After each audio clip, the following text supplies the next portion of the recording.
so the first book I brought for my story of my life is actually a children's book. And it's because I think if you don't learn to read when you're a child, if you don't get the magic of reading when you're a child, well, when it's going to happen. And this book is actually the first book that I bought as a child for myself, for my own pocket money. And it's the Dutch edition of The Wind in the Willows. And I think it's a wonderful book because it describes the stories of all the animals in the forest and near close to the river. But the thing that is so good about it is that Kenneth Grahame doesn't belittle anything. He talks about real grown emotions like longing for home or longing to be someone different, friendship, but also the hurt that is implicit in friendship often. And so the way in which these very mature emotions are present in this children's book is, I think, wonderful. So that's why I brought this one as the first for the story of my life. And I still reread it sometimes as I go back to it time and again. And well, and a second book I brought is also a Dutch edition of a worldwide bestseller called The Secret History by Donna Tartt. And it's really difficult to choose a book because there are so many great books, but this novel, I got it as a present when I myself just started studying. I just went to university.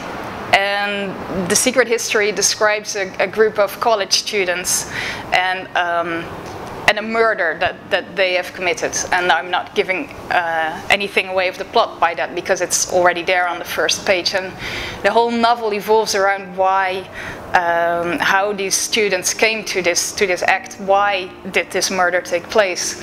And one of the very great things is that you see everything from the perspective of Richard, who wants to belong to a group of privileged college students, but is always looking in from the outside and is not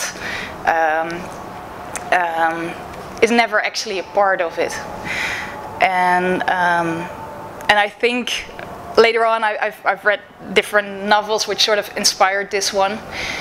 But I think this book has also inspired me as a writer because it's so precise. All the descriptions are so precise, and you're really there on that campus, and you're there when the snow starts melting and the body is found. So another inspiring book for me.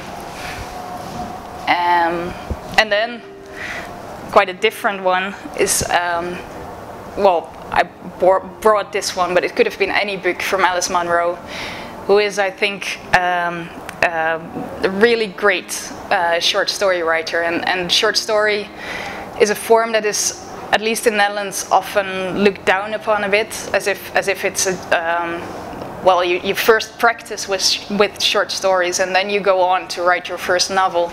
But actually writing a short story is so much more difficult than writing a novel, because you've nowhere to hide. And I think that what Alice Munro does so perfectly, she has a large integrity, which might be a strange word to use to describe a writer, but the thing is, she doesn't use any tricks. She doesn't try to dazzle you by her use of language.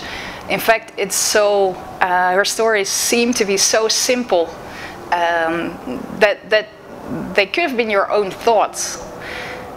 And her stories are like a road winding down the landscape, and you follow the road, you follow her voice, and every time the road takes another turn, and you're just you get a different perspective, and what you thought that you knew about the characters turns out to be entirely different again. And of course, she's now been awarded with a Nobel Prize for Literature, so she's more well known now, which is totally deserved. Well, and the last book I brought is a non-fiction book called The Faraway Nearby, written by Rebecca Solnit, And I find myself reading more and more non-fiction these days, because it also gives you a very different view on the world. And this book, this is about topics as different as apricots and snow in Iceland, and the necessity to feel pain.